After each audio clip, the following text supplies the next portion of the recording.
दोस्तों आप लोगों के सामने प्रश्न रखा गया है कि रक्त क्या है। तो रक्त ऊतक है, रक्त संयोजी ऊतक है, रक्त तरल ऊतक है, रक्त यानी कि कोई नहीं है, इनमें से कोई नहीं। तो इसका जो सही आंसर होगा, ऊतक भी है, संयोजी ऊतक भी है, लेकिन सही का आंसर होगा कि रक्त एक तरल ऊतक होता है। रक्त एक तरल ऊतक होता है। इसका उत्पत्ति का कैसे होता है? इसका उत्पत्ति कैसे होता है? तो भ्रूण के मेसोडर्म से होता है। भ्रूण के मेसोडर्म से होता है। मेसोडर्म से होता है। अगला है कि रक्त क्या है? तो रक्त एक जीवित ऊतक है। रक्त एक जीवित ऊतक है। रक्त क्या है?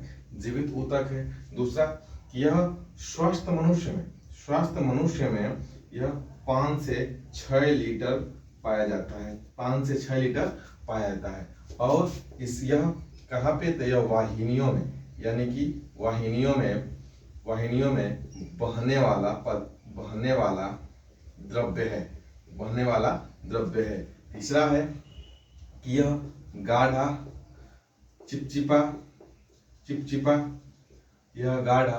चिपचिपा और लाल रंग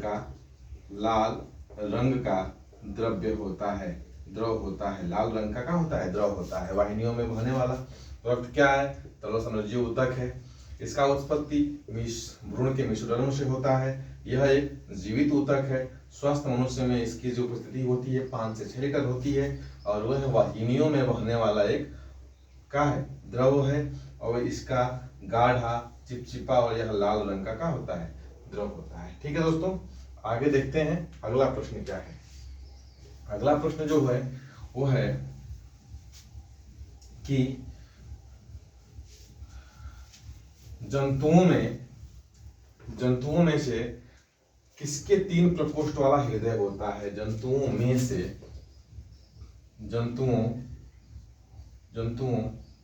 से किसका 3 प्रकोष्ठ का हृदय होता है? तो पहला जो इसका होगा मेढक, दूसरा मनुष्य, तीसरा मछली, और चौथा केंचुआ। ठीक है दोस्तों, तो इसका सही आंसर दीजिए कि जंतुओं में से किसका 3 प्रकोष्ठ का हृदय होता है, किसका 3 प्रकोष्ठ का होता है। तो इसका जो सही आंसर होगा वो होगा मेढक। क्या होगा? मेढक कैसा है? तो मेढक एक एम्फीबिया वर्ग का प्राणी है। मेढक एक एम्फीबिया वर्ग का प्राणी है। पहला चीज हुआ कि मेढक कैसा है? एम्फीबिया वर्ग का है। इसको हम उभयचर कहते हैं। उभयचर प्राणी भी कहते हैं।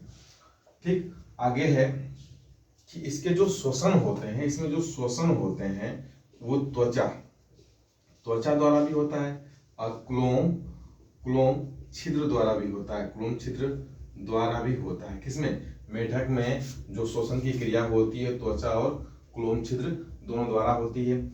आगे है कि इसमें 2 अलिंद, इसके हृदय में 2 अलिंद और एक नीयल होता है। इसीलिए इसे क्या कहते हैं? 3 प्रकोष्ठ का प्राणी कहते हैं। इसमें जैसे मानव में 2 अलिंद और 2 नीयल होते हैं, तो यह 4 कोष्ठ का प्राणी होता है। जबकि यह मेढक जो होता है 3 कोष्ठीय प्राणी होता है। बात समझ में आ गई? ठीक है दोस्तों, आगे चलते हैं। अगला अगला जो प्रश्न होगा हम लोगों का वो होगा 7वां प्रश्न। और इस 7वें प्रश्न से का है कि भारी जल होता है। ठीक है दोस्तों, भारी जल होता है। देखिए, आप लोग अगर चैनल पे नए हैं तो अगर वीडियो ठीक ठाक आप लोगों को लग रहा है, ऐसा लग रहा है कि नहीं हमें कुछ और अच्छा बनाना चाहिए, तो वीडियो को लाइक करें, शेयर करें, सब्सक्राइब करें और कमेंट करके हमें बताएं कि और किस तरह से हम वीडियो को अच्छे तरीके से बना सकें। ठीक है दोस्तों, तो पहला 7वां जो क्वेश्चन है कि भारी जल होता है, भारी जल होता है या भारी जल का सूत्र क्या होता है, तो पहले लेते हैं D2O। D2O ये क्या होता है, तो ये एक मंदक होता है। मंदक, मंदक यानी कि इसका उपयोग कैसे करते हैं, तो मंदक के रूप में करते हैं। किसी अभिक्रिया को रोकना होता है तो इसका उपयोग करते हैं, किसका, भारी जल का। इसको बोलते हैं deuterium, deuterium oxide, deuterium oxide बोलते हैं किसे, भारी जल को ड्यूटेरियम ऑक्साइड बोलते हैं। आगे है कि यह रिएक्टरों को, यानी कि जो रिएक्टर होते हैं, रिएक्टर को नियंत्रण नियंत्रण नियंत्रण एवं शीतल शीतल के रूप में इसका प्रयोग किया जाता है। किसका, भारी जल का प्रयोग किया जाता है। कब, शीतल के रूप में और नियंत्रण के रूप में। किसका, किसको, रिएक्टर यानी कि अभिक्रियाओं को रोकने के लिए इसका प्रयोग हम करते हैं। इसका प्रयोग सर्वप्रथम 1961 में बंगाल में किया गया था। बंगाल में, कहाँ पे, बंगाल में किया गया था। आगे है अगला जो प्रश्न होगा कि वो होगा कि अगला प्रश्न है कि डेसिबल किसे मापने के लिए प्रयोग में लाया जाता है। डेसिबल, बहुत बढ़िया प्रश्न है। डेसिबल किसे मापने के लिए प्रयोग में लाया जाता है, प्रयोग में लाया जाता है। ठीक है दोस्तों, डेसिबल किसे मापने के लिए प्रयोग में लाया जाता है, तो देखिए, तो डेसिबल ध्वनि को, किसको, ध्वनि को मापने के लिए प्रयोग में लाया जाता है। अगर डेसिबल सामान्य सुनना हो तो 10 से 20 डेसिबल का प्रयोग करते हैं। अधिक सुनना हो या थोड़ा सा अधिक हो या तेज हो तब हम 20 से 40 डेसिबल का प्रयोग करते हैं। जबकि पूछेगा कि लाउड स्पीकर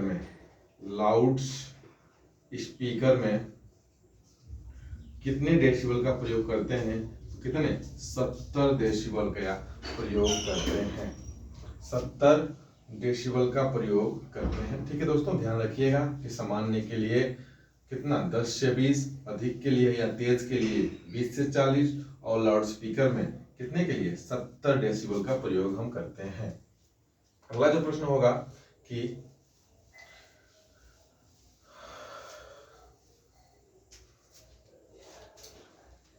सर्वदाता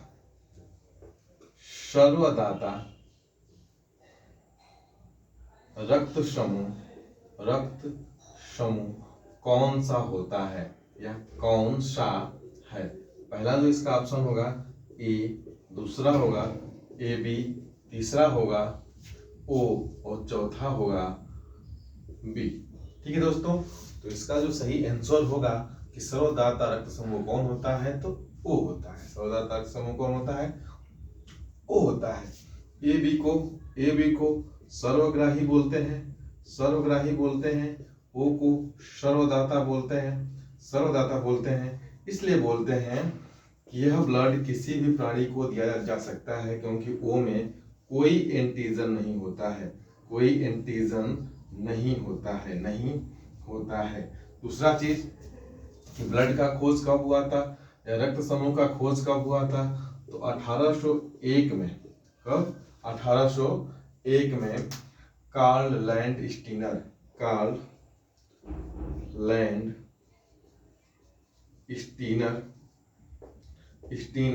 ने किसका, रक्त समूह का खोज किया था। ठीक है दोस्तों, अगला जो प्रश्न होगा कि DNA की द्विकुंडली संरचना किसके द्वारा दी गई है। DNA DNA की द्विकुंडली संरचना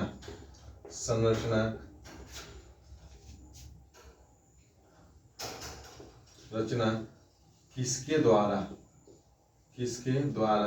दी गई है।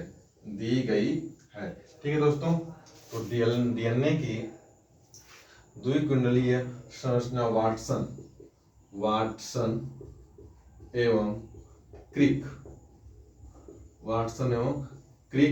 के द्वारा दी गई है। कब? तो 1953 में। कब? 1953 में। ठीक है दोस्तों, अब जिन्हें 1962 में नोबेल पुरस्कार दिया गया, किसके लिए? DNA की संरचना के लिए। किसे? वाटसन और क्रिक को। एक प्रश्न पूछता है आप लोगों के लिए कि भारत में मूल रूप के, यह प्रश्न ऐसे है कि नोबेल पुरस्कार पाने वाला भारतीय के मूल पहले वैज्ञानिक कौन थे? नोबेल पुरस्कार पाने वाले भारतीय मूल के पहले वैज्ञानिक कौन थे? तो डॉक्टर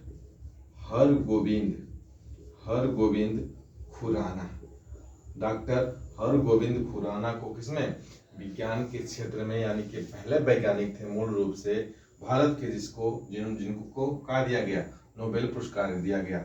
अगला प्रश्न तो पूछा जाता है कि दूध का पीएच मान कितना होता है? तो ये होता है 6.4 से लेकर 6.8 तक।